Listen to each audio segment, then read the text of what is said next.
bem-vindos a um novo programa do Sem Diplomacia. O tema de hoje é o reatamento diplomático entre Estados Unidos e Cuba, mas enfatizando a perspectiva da imigração cubana no exterior, especificamente nos Estados Unidos e em outros países, especificamente Brasil, América Latina, Europa, como essa imigração cubana viu o processo de reatamento entre os dois países que foi anunciado em 17 de dezembro de 2014. Nesse dia, quem lia os jornais matutinos, eu fiz uma pesquisa em Espanha, Estados Unidos, América Latina, nenhum jornal mencionava o tema Cuba como algo que anunciasse que haveria alguma mudança. E de fato, pouco tempo depois, tanto Raúl Castro como o presidente dos Estados Unidos, Barack Obama, anunciaram em cadeia nacional nos seus respectivos países que tinham chegado a um acordo para normalizar as relações diplomáticas. No caso de Cuba, a Assembleia Nacional, que é o parlamento do país, aprovou rapidamente essa medida. E no caso dos Estados Unidos, o processo não passou pelo parlamento. Barack Obama utilizou uma medida executiva, que é um processo através do qual o presidente toma essa iniciativa sem consultar o Congresso, o que de fato gerou um conjunto de controvérsias entre setores favoráveis e críticos a essa medida, justamente porque houve negociações secretas durante vários meses, das quais participou também o Vaticano, e o anúncio foi inesperado também nos Estados Unidos, então se gerou uma polêmica. No âmbito da imigração cubana nesse país, se dividiram as posições. Setores mais críticos, inclusive alguns representantes no parlamento cubano-americanos, como Marcos Rubio, por exemplo, manifestaram veementemente sua contrariedade, dizendo que Obama tinha traído a comunidade cubana. Esse acerto com Raúl Castro não traria os benefícios que Obama anunciou em termos de contribuir para a liberalização política na ilha. Beneficiaria principalmente o governo cubano. Mas também pesquisas de opinião mostram que a maioria da imigração cubana nos Estados Unidos tem uma posição favorável à normalização diplomática. E também isso inclui o embargo, que não está nessa negociação porque depende que o Congresso dos Estados Unidos revogue a lei que existe. Então, a autoridade executiva de Obama não atinge o embargo que deverá ser negociado no âmbito do Congresso. Mas as pesquisas de opinião mostram que a maioria da comunidade cubana nos Estados Unidos é favorável ao reatamento diplomático e ao fim do embargo, o que não significa que esteja a favor ou contra do governo que vigora em Cuba. Essa questão é separada. A visão que prevalece é que o embargo e a não existência de relações diplomáticas é um problema que afeta famílias, afeta interesses econômicos e visto desde essa perspectiva. Fora dos Estados Unidos, onde a polarização dentro da comunidade cubana não é tão forte, não houve manifestações tão veementes ou tão divergentes como as que verificamos nos Estados Unidos. O programa de hoje busca justamente enfatizar esse aspecto do reatamento diplomático entre os dois países, que é um tema pouco explorado nas análises da imprensa, que se voltaram mais para o que significaria para as relações Estados Unidos-Cuba, o que significaria do ponto de vista político interno nos Estados Unidos e em Cuba, mas não se focou muito essa questão de a imigração cubana no exterior, que é muito grande nos Estados Unidos, mas também na Europa, Espanha especificamente, e América Latina. Como ela está vendo esse processo? Ele influencia de alguma forma sua realidade, sua vida, ou é um fenômeno que é importante, mas que não tem incidência fundamental?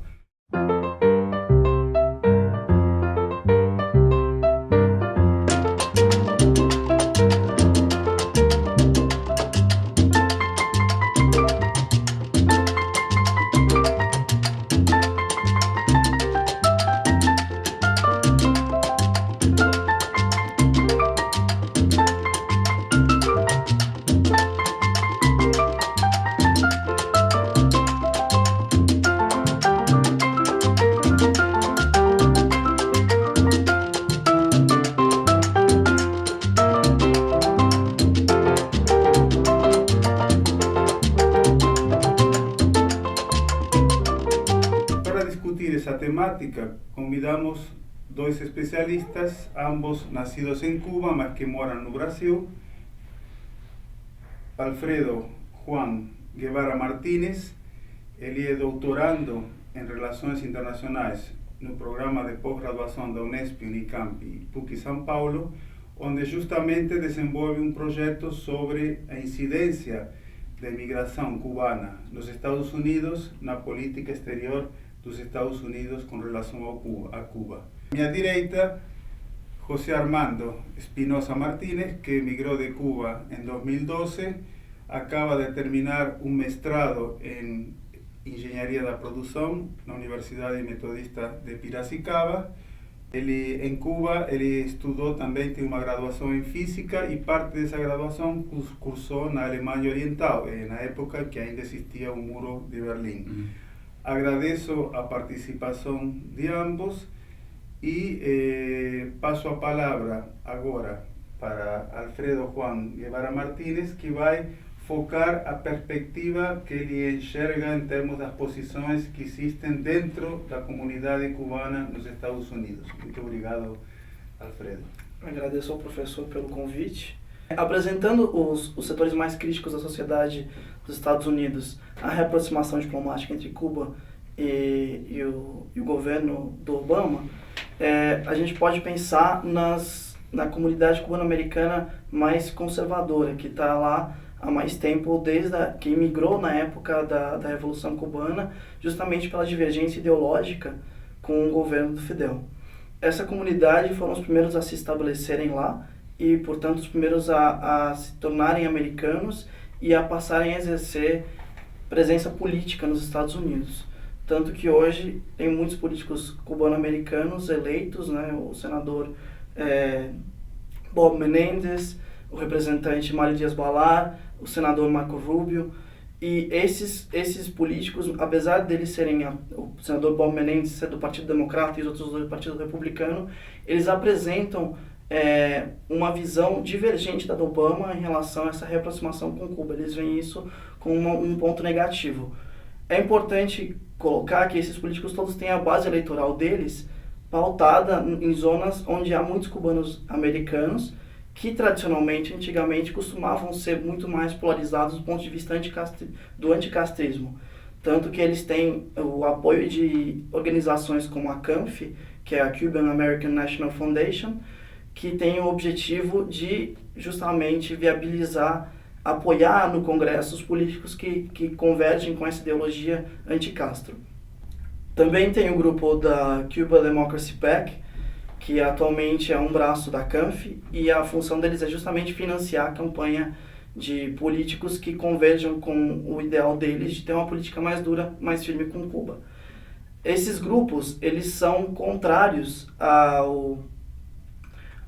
reaproximação do Obama, porque eles acreditam que esse relaxamento de medidas, de relaxar turismo, de relaxar remessas ao exterior, ele acaba por beneficiar o governo Castro, uma vez que ele permite a entrada de dinheiro. Como não está nas mãos do presidente Obama o embargo econômico, e o objetivo do embargo é justamente sufocar o governo cubano para que Cuba passe por uma transição para um governo democrático, eles acreditam que esse tipo de relaxamento, essa reaproximação diplomática, ela justamente vai contra aquilo que rege a relação com Cuba hoje nos Estados Unidos, que é o embargo. Também é importante colocar que, junto ao embargo econômico, existe uma lei nos Estados Unidos chamada Lei do Ajuste ao Cubano. Essa lei permite que os imigrantes que chegam nos Estados Unidos consigam se naturalizar de forma mais rápida, uma vez que eles conseguem o visto, o Green Card permanente, em 1 ano apenas. Isso faz com que a comunidade cubano-americana, depois de um tempo, consiga ter o direito ao voto e, portanto, exercer influência política no Congresso.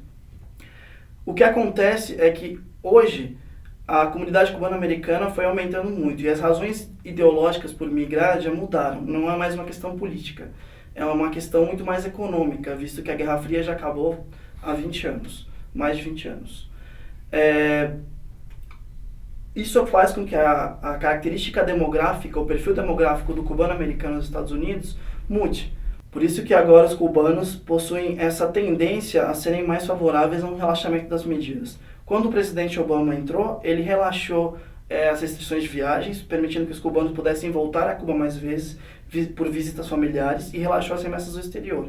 Isso fez com que essa comunidade nova pudesse ter mais contato com os cubanos que já estavam na ilha, visto que a comunidade antiga ela teve uma cisão muito mais forte com os cubanos que estavam na ilha pela divergência política.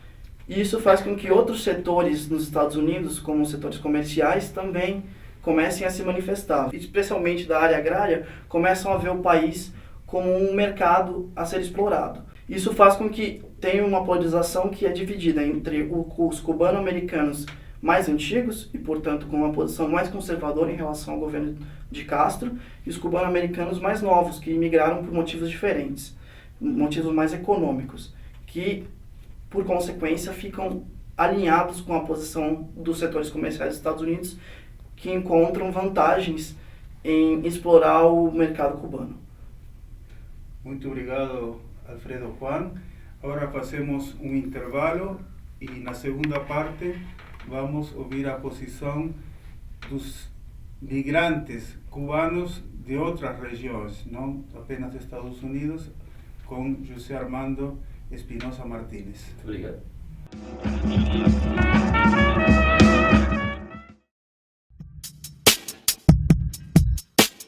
O espaço virtual Sem Diplomacia divulga análises e comentários polêmicos sobre eventos internacionais.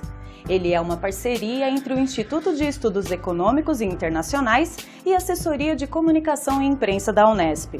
Suas fontes de referência são jornais, revistas, blogs, sites especializados, ONGs e outros meios em que o posicionamento dispensa o consenso da opinião pública. Ele debate a conjuntura internacional a partir de visões dos grandes meios jornalísticos, justamente porque vão direto ao ponto, sem rodeios, sem diplomacia. Seus artigos levam o mesmo título da fonte de origem, acompanhado de uma síntese explicativa sobre seu conteúdo e o link para acesso à versão completa. As análises da equipe do Sem Diplomacia ou de colaboradores externos são publicadas nas seções Opinião e Podcast.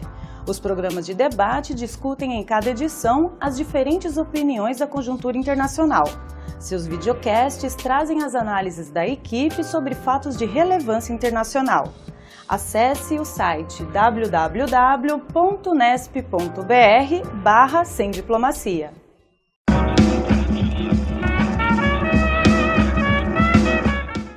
Passamos a palavra agora para José Armando Espinosa Martínez, que vai nos trazer a perspectiva mais ampla da imigração cubana fora dos Estados Unidos, y él va a hablar en español. Agradecido por el convite. Bueno, yo voy a hablar en español, trataré de hablar despacio porque generalmente hablo rápido para que se entienda. Realmente la comunidad cubana que se encuentra en otros países, que no Estados Unidos, que salió de Cuba, su posición va a depender mucho de cómo salió de Cuba.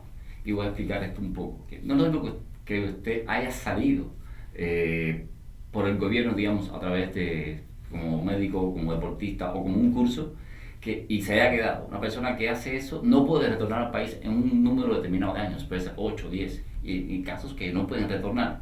Y muchos tienden a buscar los mecanismos para sacar a la familia. Y esto también va a cambiar con estas modificaciones, lo cual en ese sentido sería beneficiario para ese tipo de personas. Aunque muchos de ellos no van a iba a decir acreditar, no van a creer exactamente en que las cosas sean tan fáciles, porque el gobierno cubano es muy rígido respecto a muchas cosas que tienen que ver con los cubanos. Existe otro grupo que salió por otros motivos, salió de otra forma, se quedó y tiene tal vez como objetivo llegar a Estados Unidos. Ahí muchos van a, en cierto sentido, puedo decir, temblar o tener cierto miedo, porque en caso de que esta ley deje de existir y el cubano no deje de tener los derechos que tiene en Estados Unidos, que no tiene el resto de los latinos, no sería muy bueno para un cubano que salió, que tal vez tenga como objetivo terminar en los Estados Unidos, porque la mayoría de los cubanos que salen de Cuba tienen como objetivo llegar a Estados Unidos, porque es donde más posibilidades van a tener de vivir y de vivir una Cuba que es más o menos, Miami o Florida como tal es un país un poco más parecido, dada la cantidad de cubanos que existe y dadas las posibilidades que tienen de trabajar, precisamente aquellos que no se acostumbran con el idioma. Ya los que salieron para países con habla hispana les es menos difícil, aunque todos los países ahora están más o menos en una crisis económica y ahí también influye. Luego, sí existen los dos criterios. Uno que, bueno, no van a creer o están en contra de que esto ocurra precisamente porque sus posibilidades de ir a Estados Unidos o porque sus posibilidades respecto a Cuba van a modificarse mucho, y otros que, bueno, sí, es favorable porque algún día el país tiene que cambiar primero, y para eso necesita de ayuda de una potencia como Estados Unidos, porque primero vivió un país que vivió de la economía rusa, después vivió de Chávez, y se podría decir que en este tiempo estaba un poco viviendo de los médicos que están aquí en Brasil y el famoso puerto, que no se sabe muy bien, o sea, desde el punto de vista económico, todo lo que representa ese puerto.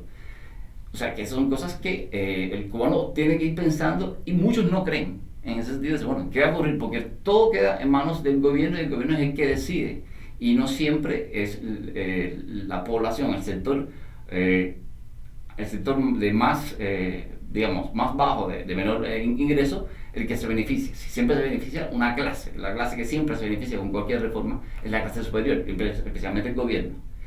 Por eso es que existen esas dos versiones respecto a los emigrantes que están en el exterior.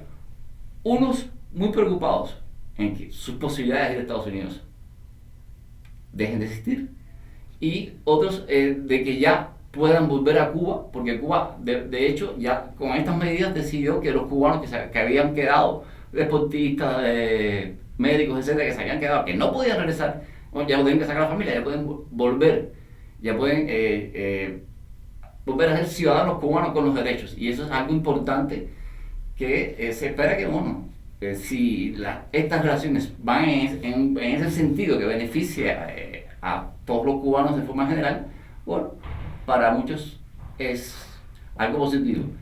Lo negativo es el hecho de que no se sabe qué rumbo tomaría esta decisión. Muito obrigado. E agora, digamos que pensando nas duas perspectivas colocadas pelos colegas, temos que partir da ideia de que as pessoas que migram para outros países, né, seja por motivos políticos, económicos, familiares, de estudo, né, buscam construir uma vida fora do seu país de origem. E no caso de Cuba, o fator da Guerra Fria, a ideologização das relações com Estados Unidos, o embargo, a bipolaridade e o alinhamento de Cuba junto com a União Soviética, deu uma marca muito peculiar à imigração cubana, principalmente para os Estados Unidos. No momento em que a lei muda, como bem foi colocado pelos dois, muitas pessoas começam a fazer cálculo de custo-benefício. Tem o lado ideológico daqueles que saíram de Cuba por uma questão de oposição ao governo. Eles fazem uma avaliação majoritariamente ideológica. E tem aqueles que saíram por outros motivos, que fazem uma avaliação custo-benefício, em que foi muito bem mostrada pelos dois a ideia de negócios que podem ser feitos com a ilha, a partir de empresas de cubano-americanos, né? Visitas familiares, e no caso da lei de ajuste cubano, que foi apresentada pelo Alfredo Juan, né? E que José Armando nos esclareceu. De repente essa lei beneficia a quem chega em Estados Unidos de Cuba e lhe permite aceder à documentação. E com essa mudança talvez isso não aconteça. E desde essa perspectiva de que boa parte da imigração cubana que está fora dos Estados Unidos tem como meta ir para os Estados Unidos, pode afetar essa perspectiva. Agora, para aqueles que estão fora de Cuba, mas que têm interesse em voltar a ver sua família ou voltar ao país, essa situação nova coloca uma melhoria. Nessa próxima etapa do programa, os colegas na primeira parte tentaram dar uma visão sobre como a migração cubana no exterior vê essa mudança nas relações entre Estados Unidos e Cuba. Nesta segunda parte, eles vão emitir a sua posição pessoal sobre esse fenômeno. Passo a palavra agora novamente para Alfredo Juan para fazer suas considerações. Bom, no que tange a imigração cubana, o que o José colocou de que a lei de ajuste, se o embargo fosse retirado, por exemplo, se as relações com Cuba fossem normalizadas, teoricamente não haveria mais necessidade de haver lei de ajuste ao cubano. Isso faz com que a lei de ajuste ao cubano hoje seja um motivo de preocupação para aqueles que ainda pretendem emigrar para os Estados Unidos. Só que é necessário colocar o seguinte: como o Obama só promoveu a reaproximação diplomática, e o Congresso tem se mostrado resistente a uma discussão sobre o embargo, a lei de ajuste, por sua vez, ela está blindada enquanto o Congresso mantiver o embargo econômico, né? Então, o que a gente tem visto nos últimos anos são alguns políticos cubano-americanos, como vou lembrar o nome dele, David Rivera, como o político David Rivera republicano, que promoveram propostas de mudança da lei de ajuste no sentido de deixar ela mais rígida. Como assim? Eles pretendiam que a lei de ajuste ao cubano não funcionasse de forma tão sumária. Você é cubano, você chegou nos Estados Unidos, você pode ficar. Eles enxergam que esse novo perfil demográfico que os cubanos têm, que eles imigram muito mais por questões econômicas do que por divergência política com a ilha, fez com que houvesse essa nova distribuição da opinião dos cubanos mais favoráveis a uma normalização das relações com Cuba. Então ele propôs para o Congresso que a lei de ajuste ao cubano fosse reestudada no sentido de que ela só permitisse que os cubanos entrassem se eles realmente fossem refugiados políticos. Por quê? Porque assim, unicamente o cubano que é um refugiado político, ele vai ter as preferências políticas dele muito mais alinhadas com a comunidade cubano-americana mais tradicional, mais conservadora, que é a que tinha antes. Então o que a gente vê é que a migração cubana, ela tem um impacto, sim, na composição política dos Estados Unidos. E os políticos que estão lá, os cubano-americanos que já estão eleitos, eles são apoiados pela migração cubana tradicional, pela migração cubana mais conservadora.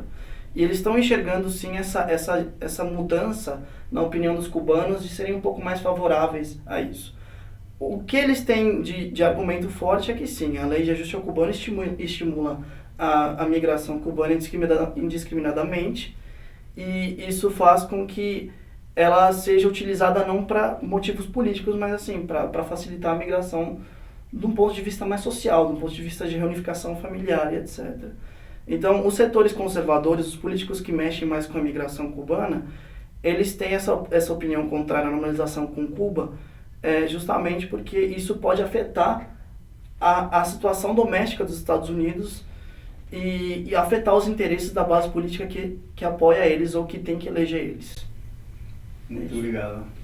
Passo a palavra para José Armando. Obrigado. Realmente la cuestión desde el punto de vista cubano, que está fuera, cuando entra a Cuba, desde hasta dónde su inversión, o sea, puede invertir y qué posibilidades él tiene desde el punto de vista del control que el Estado va a hacer sobre sus bienes, sobre los bienes que va a...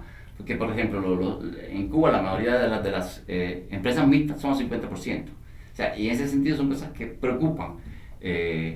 También la cuantía necesaria mínima para poder invertir. Esas son cosas que un cubano, de hecho, tiene miedo, sin contar los problemas de las propiedades anterior, los casos ya de bien atrás, del comienzo de la revolución. Y lo que ya había dicho anteriormente, sí, muchos cubanos aún siguen preocupados por problemas de ingresar a los Estados Unidos, porque no solamente los cubanos que ya emigraron, sino los cubanos que aún quieren emigrar, que es mucho más que los que han emigrado.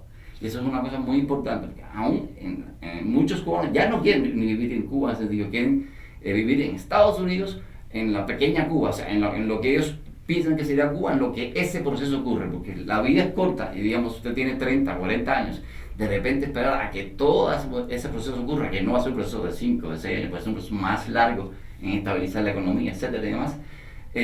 Por eso es que muchos de esos cubanos que ya prefieren irse, solo que también la familia, la familia, los bienes. Y cómo quedará todo eso es algo que realmente uno no sabe, tanto el que está en un país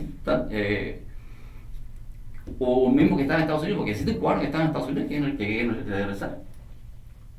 O sea que ahí quedan muchas cosas, digamos, desde el punto de vista turbios, que uno no sabe y se queda en la expectativa de qué va a ocurrir, cómo será. Muito obrigado. Então, só para fechar, o que fica claro das duas exposições é que o tempo da ideologia, da polarização política que marcava as relações entre os dois países, está abrindo um tempo em que o pragmatismo é o que vigora. Se pegamos tanto o discurso de Obama como o discurso de Raúl Castro quando anunciou o reatamento diplomático, o que aparece no caso de Obama é que se os Estados Unidos têm boas relações com a China e com Vietnã, onde morreram mais estadunidenses, né, em conflitos, né, do que em outros conflitos mundiais, e nós temos boas relações com Vietnã, sendo que o regime político é similar ao de Cuba, por que não ter uma relação diplomática com Cuba? E Raúl Castro colocou o seguinte: olha, divergências nós temos sobre política, sobre sistema, né, sobre economia, sobre direitos humanos, mas há que conviver com as divergências. Assim são as relações internacionais. Então, por um lado, tem essa visão pragmática, né, tanto no lado norte-americano como no lado cubano, e ao mesmo tempo tem as incertezas, né? Bom, se se trata de investir em Cuba, se se trata de mudar as leis que regulam a imigração, como que isso vai afetar a existência das pessoas, né? Que, como bem colocou José Armando, né? Você pensa numa vida de 30, 40 anos, né? Então você está pensando nessa perspectiva, não numa utopia que você não irá ver. Você está pensando como isso afeta a mim, a minha família, as pessoas que me interessam. Então, esses são os aspectos que estão sendo discutidos, do meu ponto de vista, neste momento, e que estão de forma destacada nas preocupações dos imigrantes cubanos em Estados Unidos e em outros países. E são as questões que estão sendo resolvidas ou encaminhadas e que envolvem mudanças jurídicas de legislação, tanto nos Estados Unidos como em Cuba, né? E acho que esse é o processo que está em andamento. E certamente há muita incerteza, inclusive no caso dos Estados Unidos, em que a medida executiva do presidente ela pode ser mudada pelo Congresso, né? Certamente um próximo presidente pode anular essa ação executiva, né, do presidente anterior, no caso de Obama. Pela história dos Estados Unidos, menos de 4% das ações executivas desde George Washington foram alteradas pelo Congresso. Agora, há um amplo debate e a questão ideológica e política, o passado da Guerra Fria está muito presente. Então, essa incerteza sobre como mudará a legislação nos Estados Unidos e como mudará a legislação em Cuba para que esse reatamento diplomático também se manifeste em melhoria das relações econômicas, é uma questão em aberto e foi muito bem expressa pelos nossos colegas quando trataram das expectativas que as comunidades cubanas no exterior têm sobre esse processo. Muito obrigado e até o próximo programa, e agradeço novamente a presença dos colegas aqui.